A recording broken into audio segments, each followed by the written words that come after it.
Hello and welcome to my YouTube channel.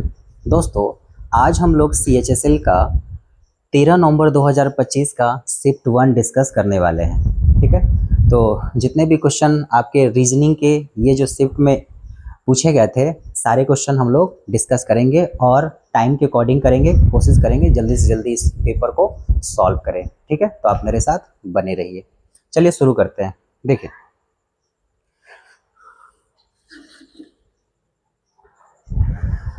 आज की class का पहला क्वेश्चन आपके सामने है। देखिए, ये कोडिंग डिकोडिंग का क्वेश्चन है। बोला है कि कंप्लीट को ये लिखा गया है तो डिज़ाइन का कोड क्या होगा।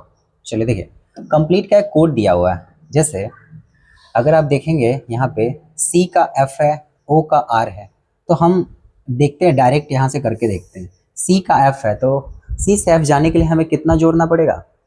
देखिए, C का होता है 3, F का होता है 6, तो यहाँ हमें +3 करना पड़ेगा। O का होता है 15 और R का होता है 18, तो यहाँ भी क्या करना पड़ेगा, +3 करना पड़ेगा। देखिए, तो सब में प्लस प्लस 3 लग रहा है। सारा नहीं चेक करेंगे, लास्ट का भी हम चेक कर लेते हैं एक बार। जैसे E का होता है 5 और H का होता है 8, तो यहाँ भी हमें दिखाई दे रहा है कि कितना प्लस किया है, 3 प्लस किया है। ठीक है, तो जो डिज़ाइन है इसमें भी हम क्या करेंगे, 3 प्लस कर लेंगे। देखिए, तो D में आप 3 जोड़ेगा कितना होगा, ये हो जाएगा 7 हो जाएगा। और 7 किसका होता है, G से होता है। E का होता है 5, इसमें जोड़ेंगे तो 8, ये होता है H। S का होता है 19, 19 में 3 जोड़ेंगे तो 22, 22 किसका होता है, ये होता है V का होता है। तो ऑप्शन देख लेते हैं एक बार, GHV, GHV, GHV, ये 2 ऑप्शन लग रहा है। और ये तो चेक नहीं करेंगे, और इसका अगला चेक कर लेते हैं, 5वां चेक कर लेते हैं एक छोड़ के। G का होता है 7, 7 में हम कितना जोड़ेंगे, 3 जोड़ेंगे तो आता है 10, तो ये आ जाएगा, इसके सामने आ जाएगा आपका J आ जाएगा। तो ऑप्शन नंबर A जो है आपका सही हो जाएगा। ठीक है, चलिए आगे आते हैं अगले क्वेश्चन पे। चलिए, अगला क्वेश्चन भी आपका कोडिंग डिकोडिंग का है। एक वर्ड है, इसका दिया है ये कोड। देखिए, P से Q, अगर आप यहाँ से यहाँ देखेंगे तो यहाँ पे +1 हो रहा है। H से I, यहाँ भी क्या हो रहा है, +1 हो रहा है। A से B, R से S, M से N, तो सारे जो भी वर्ड है सब में क्या हो रहा है, +1 हो रहा है। तो इसमें भी चेक कर लेते हैं, B से C, I से J, O से P, यहाँ भी क्या हो रहा है, +1 हो रहा है। तो ये जो हमारा वर्ड है इसका पूछा है, तो इसका हम क्या करेंगे, +1 कर लेते जल्दी जल्दी। N का हो जाएगा क्या, O से तो स्टार्ट है।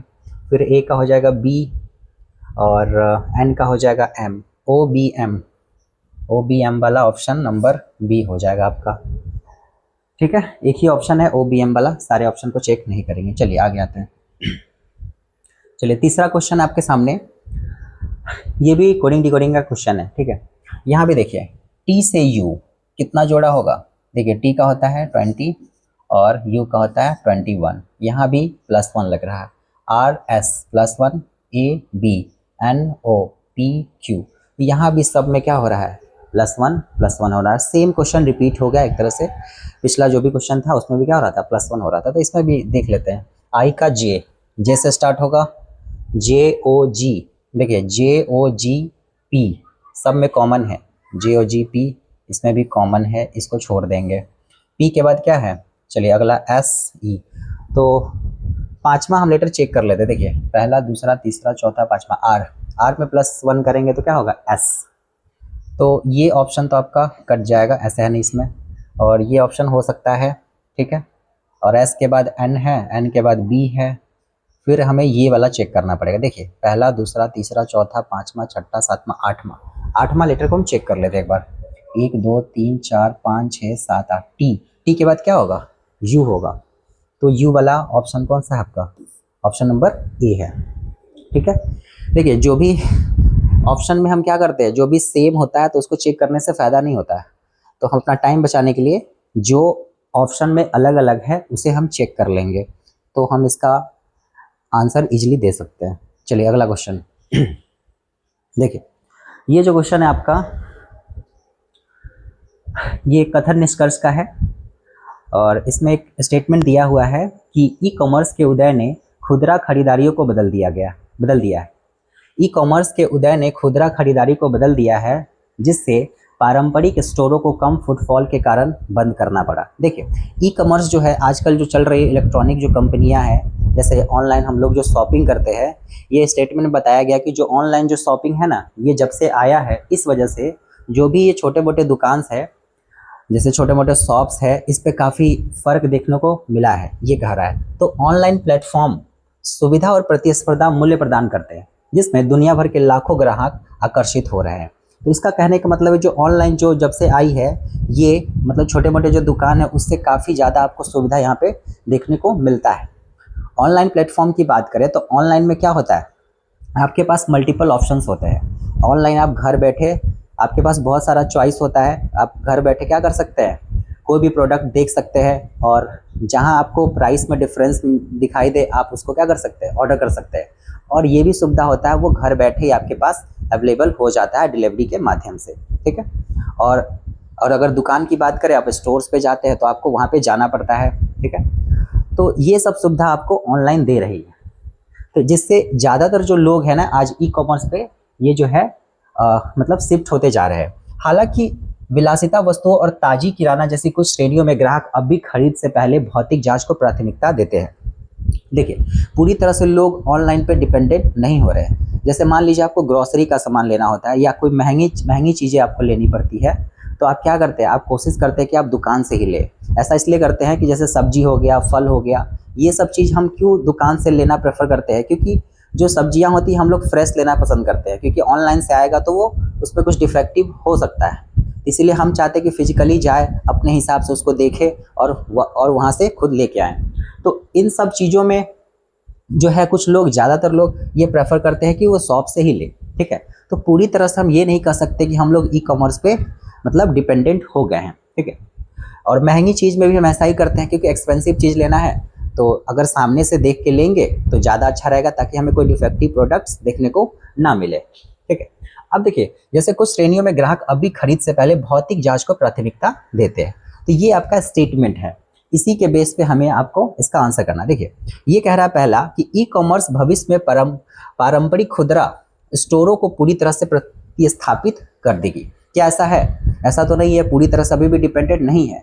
काफ़ी हद तक जैसे एक्सपेंसिव चीज़ में या ग्रोसरी वाले चीज़ में लोग आज भी मतलब खुदरा स्टोर पे ही विजिट करना पसंद करते हैं। तो ये कहना गलत है कि भविष्य में कि खुदरा स्टोरों को पूरी तरह से प्रतिस्थापित कर दी, ये बात आपका इस स्टेटमेंट के अकॉर्डिंग क्या है, गलत है। देखिए, ग्राहकों की पसंद उत्पाद की प्रकृति पर निर्भर करती है, ये बात सही है या गलत है? देखिए, हाँ, ये बात सही हो सकता है कि ग्राहक जो है वो अपने मतलब जो भी इंटरेस्ट है उस हिसाब से, या जो भी उनको पसंद है उस बेसिस पे उनका मतलब निर्भर करता है कि वो कौन सी चीज़ कहाँ से ले, ये ग्राहक पे पूरी तरह से आपका डिपेंड करता है। तो ये बात सही है।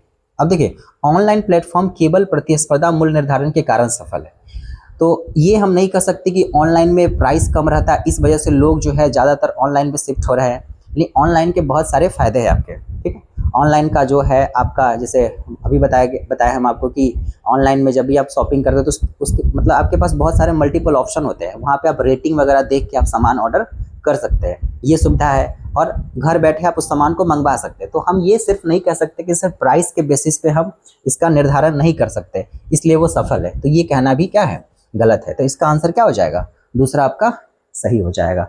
तो देख लीजिए इस पे अनुसरण कौन सा है, केवल अनुसरण 2 करता है, ठीक है। चलिए आगे आते हैं अगले क्वेश्चन पे। चलिए अगला क्वेश्चन है, एक सिचुएशन दिया गया है, उसके आधार पे आपको आंसर देना है। देखिए, सिचुएशन है कि प्रत्येक वस्तु में एक स्थिति का वर्णन किया गया है, ये कहानी है। अब यहाँ से पढ़ते सिचुएशन क्या है। देखिए, कविता अपने भाई बहन की पढ़ाई में मदद करने या अपनी परीक्षा की तैयारी करने में समय लगा सकती है, और उसका भाई बहन संघर्ष कर रहा है और उसकी कल परीक्षा है। संतुलन निर्णय क्या होगा? देखिए, ये जो है आपका ये स्थिति है कि कविता का भी कल पेपर है और उसके भाई बहन का भी पेपर है, और कविता जो है उसके ऊपर जिम्मेवारी है कि उसे खुद का भी देखना है और अपने भाई बहन का भी थोड़ा सा ध्यान रखना है। तो ये केस है, ठीक है। और हमें बताना है कि सबसे बेटर ऑप्शन क्या हो सकता है। देखिए, इसमें पहला बोला है कि भाई बहन को अनदेखा कर पढ़ाई करना। अब देखिए भाई बहन जो है वो कविता पर डिपेंडेंट है, तो हम अपने भाई बहन को अनदेखा नहीं कर सकते। यहाँ साफ साफ बोल रहा है कि नहीं भाई बहन को अनदेखा करके खुद का करिए, ये तो स्वार्थ वाला बात हो गया ना, तो ये तो हम नहीं कर सकते, ये गलत लिखा हुआ है। दूसरा कह रहा है कि पूरे दिन भाई बहन की मदद करना। अब पूरे दिन हम भाई बहन की मदद करेंगे तो खुद का कैसे करेंगे, तो ये भी क्या है, ये भी इस स्टेटमेंट के अकॉर्डिंग गलत है। फिर बोला कि दोनों के लिए सीमित समय निर्धारित करना। ये चीज हो सकता है कि भाई दोनों का है तो कुछ टाइम हम अपने लिए निकाल लेते हैं, एक टाइम टेबल शेड्यूल बना लेते हैं कि भाई के लिए भी कुछ टाइम निकाल लेते हैं, कुछ अपने लिए भी निकाल लेते हैं, तो एक टाइम टेबल निर्धारित करना ये सही लग रहा है। और किसी और से भाई बहन की मदद करने को कहना, किसी और से क्यों कहना जाए, अब एग्जाम है तो कोशिश करेंगे कि हम ही खुद से कर दे तो ज़्यादा बेटर है, दूसरे पर निर्भर रहेंगे तो वो कैसे करेगा नहीं करेगा, तो ये तो भाई नहीं कह सकते ना, तो इसका क्या हो जाएगा, सी हो जाएगा। ठीक है, चलिए आगे आते हैं इसमें। अगला क्वेश्चन है, ये जो क्वेश्चन है आपका ये साइन वाला है, इसमें क्या करा है 9% टू $8% 7 का वैल्यू दिया।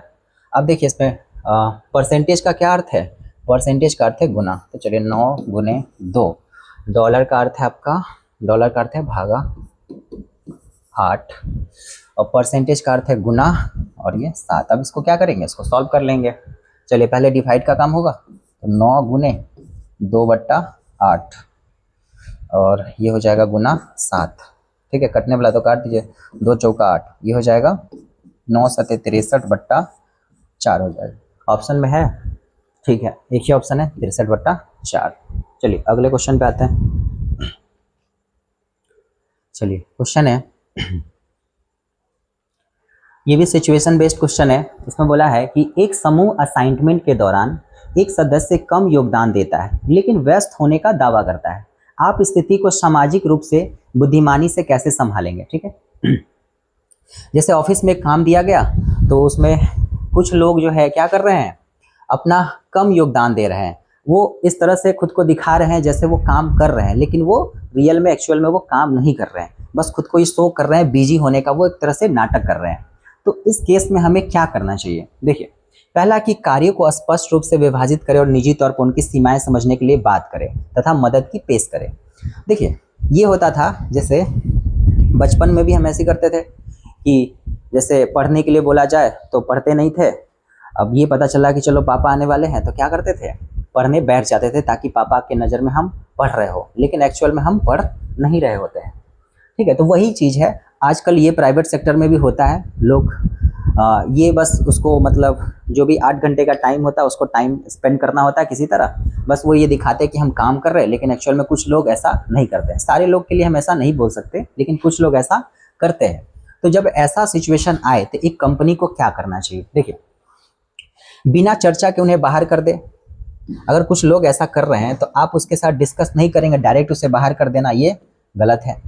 समूह के सामने कड़ी फटकार लगाए, अब ऐसा कोई व्यक्ति कर रहा है तो उसको पूरे ग्रुप के सामने इंसल्ट करना ये भी क्या है, ये भी एक गलत है। ये बोल रहा है कि सारा काम स्वयं करे, तो स्वयं कैसे कर सकते हैं। अब ये जो काम है यहाँ बोला है कि टीम वर्क के दौरान ही हो रहा है, एक समूह में ही काम आपका हो रहा है, तो खुद काम तो कर नहीं सकते। अब बचा एक ऑप्शन, कार्य को स्पष्ट रूप से विभाजित करें और निजी तौर पर उनकी सीमाएं समझने के लिए बात करें तथा मदद की पेश करें। ठीक है, अगर कुछ लोग ऐसा कर रहे हैं तो क्या करेंगे, हम काम को बांट देंगे, सारे लोगों में बराबर बराबर काम को क्या करेंगे, इक्वली डिवाइड कर देंगे, बांट देंगे, जिससे क्या होगा सभी लोग अपना काम सही से कर सकते हैं। और हो सकता है किसी आदमी पे ज़्यादा वर्कलोड हो इसलिए वो ऐसा करता हो।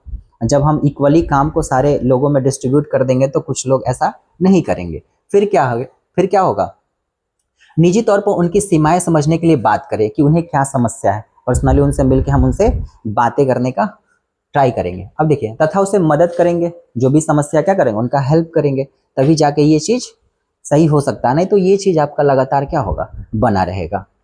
समझ में आया। आपके सामने यहाँ बोला कि एक पंक्ति में 25 व्यक्ति खड़े हैं, अमित आगे से 7वें स्थान पे है और नेहा पीछे से 12वें स्थान पे है।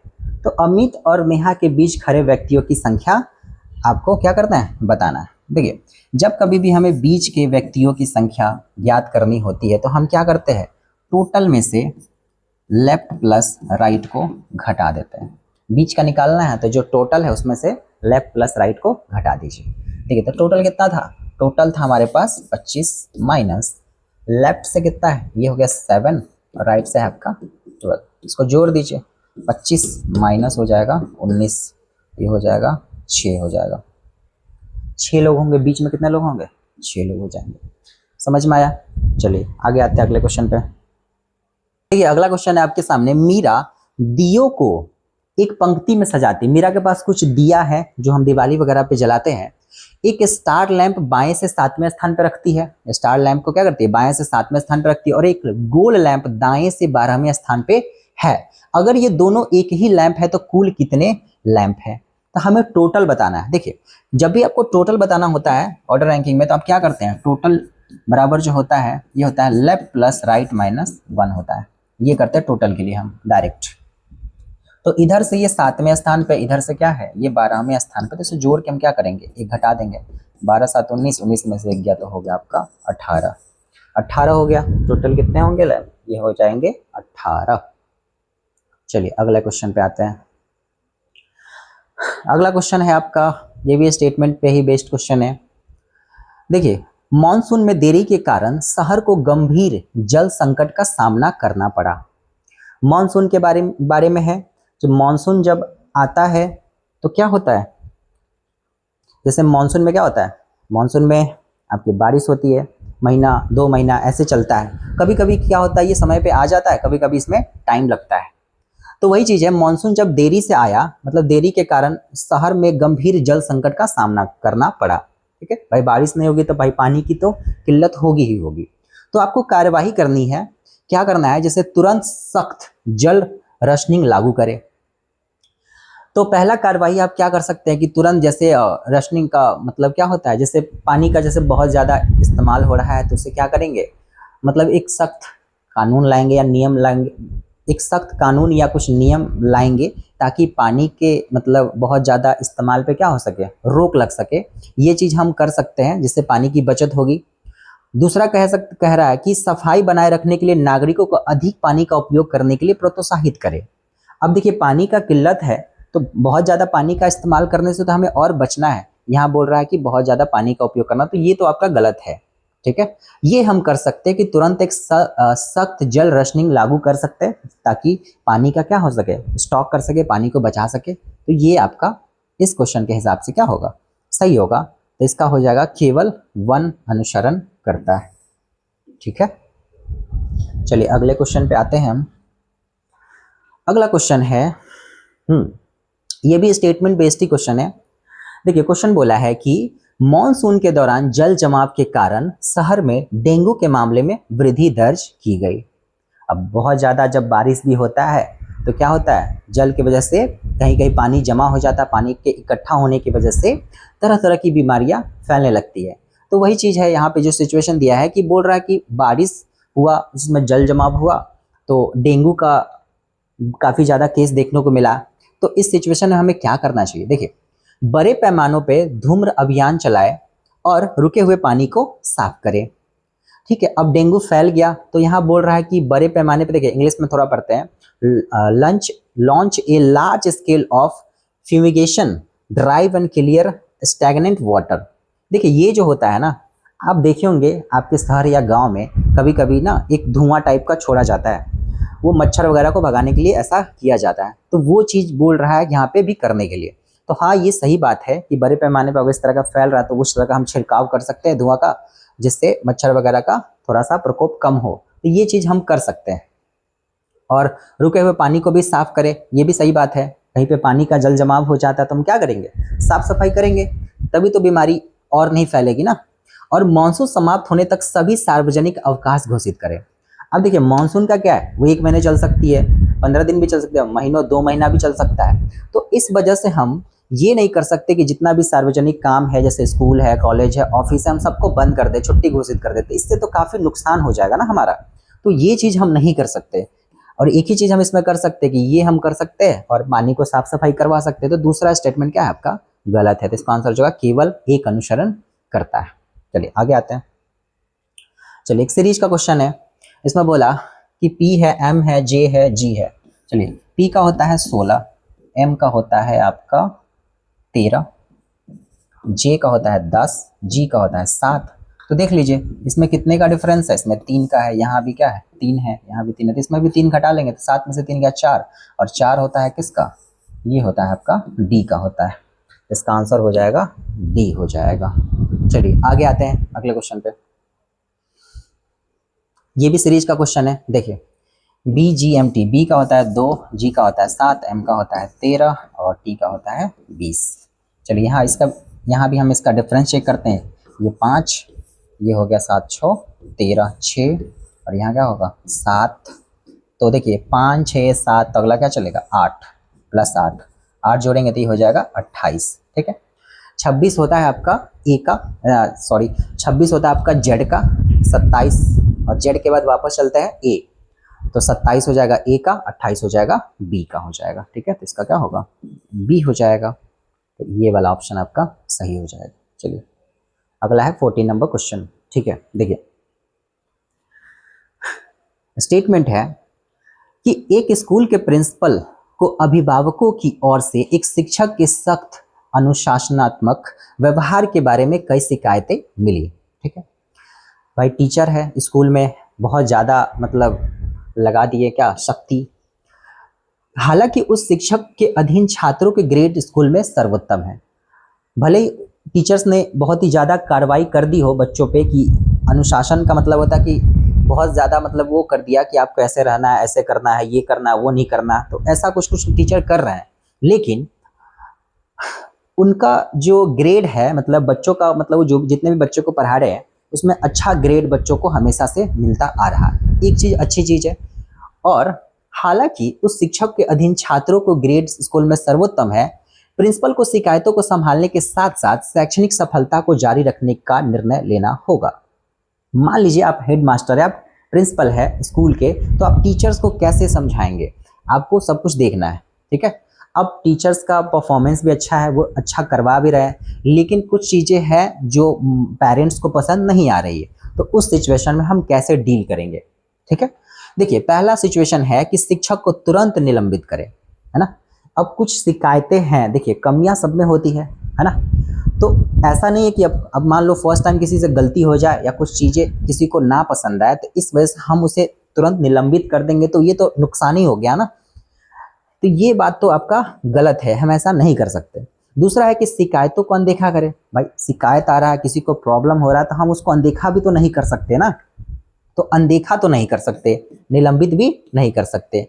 तीसरा है कि शिक्षक से मिले और वैकल्पिक अनुशासन रणनीतियों पे चर्चा करें। ठीक है, और छात्रों से अगला है कि छात्रों से अनुरोध करें कि वे तरीके को, और यहाँ पे कुछ कट रहा है, तरीकों को ऐसे करें। देखिए तो ये चीज है तीसरा जो इसमें बोल रहा है कि शिक्षक से मिले। ठीक है, और भाई शिक्षक से मिलेंगे, शिक्षक से बात करेंगे, तभी तो भाई, या शिक्षक को ये भी हम समझाएंगे कि भाई देखिए आप ऐसे अपने नियम में थोड़ा सा बदलाव लाइए, जिससे बाकी बच्चे को या पेरेंट्स को इससे मतलब वो आगे चल के प्रॉब्लम ना क्रिएट हो, है ना। तो ये चीज़ हम कर सकते हैं, और वैकल्पिक अनुशासन रणनीतियों पर चर्चा करें ताकि उसमें कुछ परिवर्तन ला सके, जिससे आगे चल के ये चीज़ सही हो सके। ये चीज़ हम कर सकते हैं, इसका ऑप्शन हो जाएगा सी। चलिए आगे आते हैं। अगला क्वेश्चन है कि identify which words can not be form using the letters of establishment. एक वर्ड दिया है, इससे बताना कि कौन सा वर्ड नहीं बनाया जा सकता। तो चलिए लेटर्स को चेक करते हैं। देखिए यहाँ पे TENTS है, तो इसमें देखिए TE और NTS ये सब है, तो ये तो भाई बना सकते हैं, ये बना सकते हैं। चलिए इसको काट देते हैं। नहीं बनाया जा सकता वो बताना, एस्टेट STATE ये भी है। ठीक है, टेबल TABLE ये भी है। BLUNT देखिए B है, L कहाँ गया, L ये रहा, U कहीं पे नहीं दिख रहा, तो BLUNT ये जो वर्ड है, इससे आपका वर्ड हम नहीं बना सकते क्योंकि एक लेटर इसमें नहीं है। कौन सा वर्ड, वो जो है U नहीं है आपका। चलिए अगला क्वेश्चन है आपके सामने। स्टेटमेंट है कि देखिए एक स्कूल में केवल एक कंप्यूटर लैब है और 2 कक्षाओं को एक ही समय में महत्वपूर्ण प्रोजेक्ट्स के लिए इसकी आवश्यकता है। प्रधानाचार्य को इस संघर्ष को सबसे निष्पक्ष तरीके से हल करने के लिए क्या चाहिए। एक ही कंप्यूटर है, 2 क्लासरूम में क्या है, इसका नीड है। ठीक है, तो हमें कैसे करना चाहिए, और दोनों को एक ही टाइम पे हमें चाहिए भी, तो हम क्या कर सकते हैं। देखिए, अधिक अनुभवी शिक्षक को निर्णय लेने दे। अब देखिए, ये जब भी स्कूल वगैरह में इस तरह का प्रॉब्लम आता है, देखिए टीचर्स का काम होता है पढ़ाना और प्रिंसिपल का काम होता है पढ़ाई से हटके जो भी प्रॉब्लम्स स्कूल में आ रही है उन सारी समस्याओं पे बात करना, उन सारी समस्याओं को डील करना, ये आपका प्रिंसिपल का काम होता है। प्रधानाचार्य के सामने ये समस्या आया है, तो ऐसा नहीं है कि भाई प्रधानाचार्य के आया तो ये एकदम टीचर पे ही सौंप दो, ये नहीं कर सकते। यहाँ बोल रहा कि अधिक अनुभवी शिक्षक को निर्णय लेने दे। आप प्रिंसिपल है तो आप निर्णय लेंगे ना, तो टीचर्स को हम क्यों दे। या उच्च औसत अंक वाली कक्षा को दे दे। दो कक्षा है, जो अच्छा परफॉर्मेंस कर रही है सिर्फ हम उन्हें कंप्यूटर चलाने दें, या जो एवरेज है उसे नहीं। ऐसा तो एवरेज वाले को ज़्यादा नीड है, तो ये चीज़ तो हम गलत है। किसी को उच्च औसत के आधार पे हम इसका डिसाइड तो नहीं कर सकते ना, दोनों का नीड है। तो ये तो भाई इसका भाई सिचुएशन ये तो गलत है ना, इसके बेसिस पे तो हम नहीं दे सकते। एक कक्षा की परियोजना की समय सीमा आगे बढ़ाएं, या प्रत्येक कक्षा को आधा समय आवंटित करे और दोनों की निगरानी के लिए शिक्षक प्रदान करे। ठीक है, एक कक्षा की परियोजना की समय सीमा आगे बढ़ाए, तो ये कह सकते हैं क्या, समय सीमा को आगे बढ़ा दे या प्रत्येक कक्षा को आधा समय आवंटित करे और दोनों की निगरानी के लिए शिक्षक प्रदान करे। तो इस क्वेश्चन का तो ज़्यादा बेटर ये ऑप्शन लग रहा है कि हम टाइम को क्या करें, एक दूसरे में मतलब दोनों क्लास को बराबर बराबर क्या करें, बांट दे, तो ये ज़्यादा अच्छा हो सकता है। समझे, ये ठीक है। चलिए आगे आते हैं। अगला क्वेश्चन है, देखिए CE ये दिया है एक्स भी, इसका हमें बताना है KG का आपको बताना है। देखिए C से X और E से भी, ये अपोजिट लग रहा है, ये क्या है, एक दूसरे के अपोजिट है, ये आपका अपोजिट है। तो K का अपोजिट क्या होता है, K का अपोजिट होता है P और G का अपोजिट होता है T, तो इसका आंसर हो जाएगा PT। PT है ऑप्शन में, तो ऑप्शन नंबर हम D के साथ चले जाएंगे। चलिए आगे आते हैं। अगला क्वेश्चन सेम ही क्वेश्चन है थोड़ा सा, ये C D B और E G। ठीक है, चलिए A से D कितना जोड़ा होगा, इसका होता है 1, इसका होता है 4, प्लस 3 किया होगा। C से B ये -1 किया, तो इसमें भी हम क्या करेंगे, +3 -1 करेंगे। E का होता है 5, 5 में 3 जोड़ेंगे 8, 8 किसका होता है, H का होता है। और G में हम माइनस करेंगे तो G का होता है 7, और 7 में एक माइनस करेंगे 6, 6 किसका होता है, F का होता है। इसका आंसर हो जाएगा HF, इसका भी आंसर होगा D हो जाएगा। ठीक है, समझ में आ रहा होगा। चलिए आगे आते हैं क्वेश्चन नंबर 19 पे। अगला है हमारे पास सीरीज का क्वेश्चन है। ठीक है, तो सीरीज का क्वेश्चन हम इसे भी कर लेते हैं जल्दी जल्दी। देखिए 1 है, 7 है, 19 है और क्या है 43 है। ठीक है, तो देखिए कभी भी जब सीरीज का क्वेश्चन रहता है तो हम कोशिश करते हैं स्क्वायर या क्यूब के पास जाने का। अगर स्क्वायर या क्यूब से नहीं होता तो मल्टीप्लाई करके देख लेते हैं, मल्टीप्लाई से नहीं होता है तो हम डिफरेंस लेके देख लेते हैं। चलिए हम कोशिश करते हैं कि छोटा नंबर है तो हम कोशिश करते हैं डिफरेंस ले ले। तो चलिए यहाँ 6 का अंतर है, यहाँ कितने का 2, और यहाँ कराएंगे तो 12, और यहाँ कितने का 4, और ये हो जाएगा 3 में से गया 2।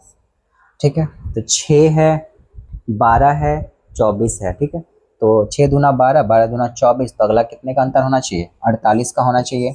इसका मतलब 43 में हमें कितना जोड़ना है, 48 अगर हम जोड़ते हैं 11, 4 4 8 9, तो अगला जो नंबर होगा वो कितना हो जाएगा, वो हो जाएगा आपका 91 हो जाएगा। डिफरेंस पे कर सकते हैं, मल्टीप्लिकेशन पे भी हम इसे चेक कर सकते हैं, जो आपको सुटेबल लगे आप उसके साथ जा सकते हो। 91 हो जाएगा इसका आंसर। चलिए आगे आते हैं। चलिए देखिए अगला क्वेश्चन है आपके सामने, एक सीरीज का क्वेश्चन है। इसमें बोला है कि 3 है, 22 है और 117 और है 592। ठीक है, तो हम क्या करते हैं, इसका डिफरेंस लेकर देखते हैं। ये कितने का अंतर है, 12 में से 9, ये 19, और ये हो जाएगा 7 में से 2 गया 5, 11 में से 2 गया तो कितना होगा 9, 95 का अंतर है यहाँ। चलिए 12 में से 7 गया 5, 8 में से 1 गया तो 7, और ये हो जाएगा 5 में से 475, क्या होगा 475। ठीक है, चलिए ये डिफरेंस आ गया आपका।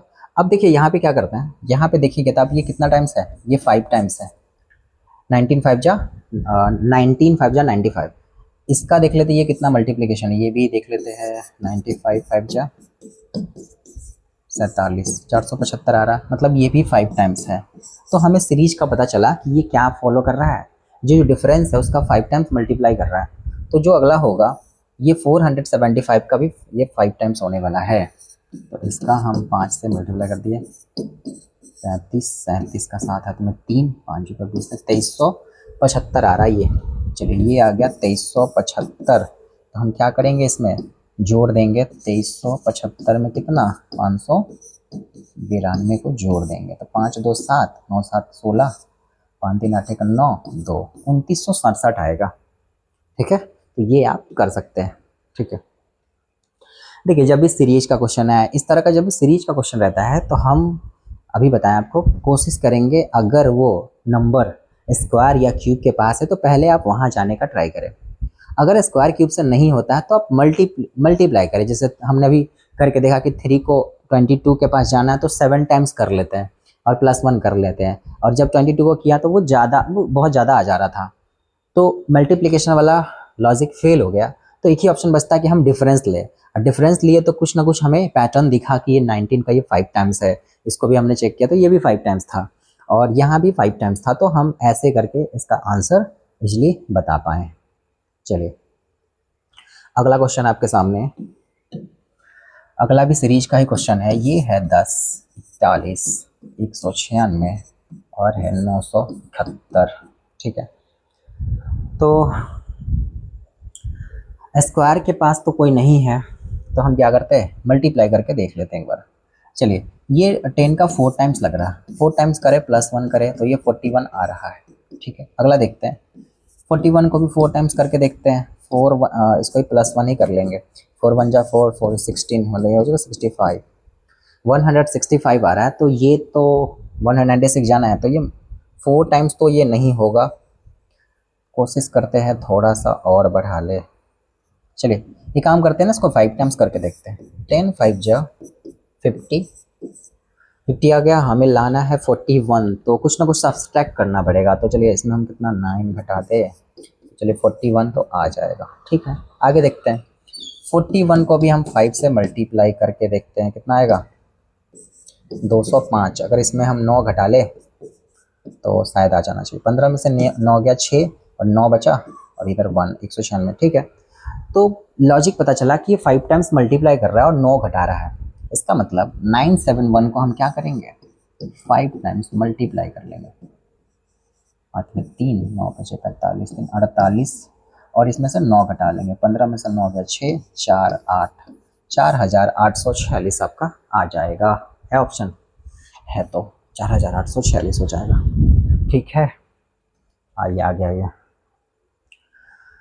पेयर दिया है, बताना है कौन सा ऑड है, ऑड वन आउट का क्वेश्चन है। चलिए 12 और 19 डिफरेंस देखेंगे तो यहाँ 7 का अंतर है, 7 जोड़ा है, यहाँ पे कितना है 25, 5 और 2 7, यहाँ भी क्या है 7 का डिफरेंस, यहाँ भी कितने का है 7 का ही है, तो यहाँ 8 का है, 8 का डिफरेंस है, इसलिए क्या है ये अलग है।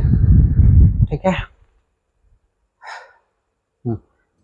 चलिए अगला क्वेश्चन साइन बेस्ड है, हमें इसमें रखना है। देखिए 12H7 ये है $3.10। चलिए हैच का मतलब क्या है, हैच का मीन्स दिया है मल्टीप्लाई, तो 12 × 7 और इसका कहा गया ये वाला सिंबल प्लस है, +3 और डॉलर का अर्थ है आपका -10 कर लेंगे। चलिए 12 सत्ते 84 +3 -10, 87 -10 करेंगे तो कितना आएगा, यह आ जाएगा आपका 77, 77 इसका आंसर हो जाएगा। चलिए अगले क्वेश्चन पे आते हैं, 2 क्वेश्चन बचा हुआ है हमारा। चलिए डिक्शनरी का क्वेश्चन आ गया। देखिए डिक्शनरी का क्वेश्चन है, आपको अरेंज करना है डिक्शनरी के बेसिस पर। देखिए पहला है सब जो जितना भी वर्ड है वो सारा मेरा आर से स्टार्ट है, तो चलिए हम क्या करते हैं, देखिए आर से स्टार्ट है ना, तो सब में आर कॉमन है, सब में ई कॉमन है। चलिए तीसरा वाले पे चेक करते हैं, एस है, पी है, वी है, एफ है। देखिए तो पहले क्या आएगा, पहले आएगा आपका एफ, तो पहले स्टार्ट जो होना चाहिए वो किससे होगा, ये 5 से स्टार्ट होगा। चलिए 2 ऑप्शन तो आपका ऐसे ही छट गया, क्योंकि देखिए आर ई तो सब में कॉमन है, यहाँ एस है, यहाँ पी है, यहाँ वी है, यहाँ एफ है, तो एफ से स्टार्ट होगा, ये कंफर्म हो गया।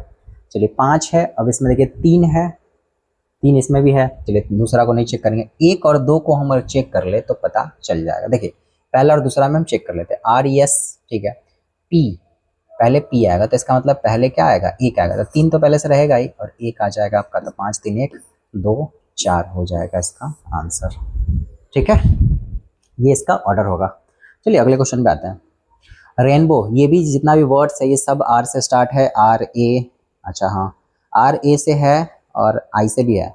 चलिए RA वाला हम ऑप्शन पहले चेक करते हैं, RA। चलिए फर्स्ट और सेकंड ऑप्शन है, इसी में से पहले कोई होगा, फर्स्ट से तो सारा ऑप्शन स्टार्ट है। चलिए RAI, तो I पहले आता है ना, तो पहले 1 आएगा, ठीक है, पहले 1 आएगा। और 2 और 3 में हम चेक कर लेते एक बार।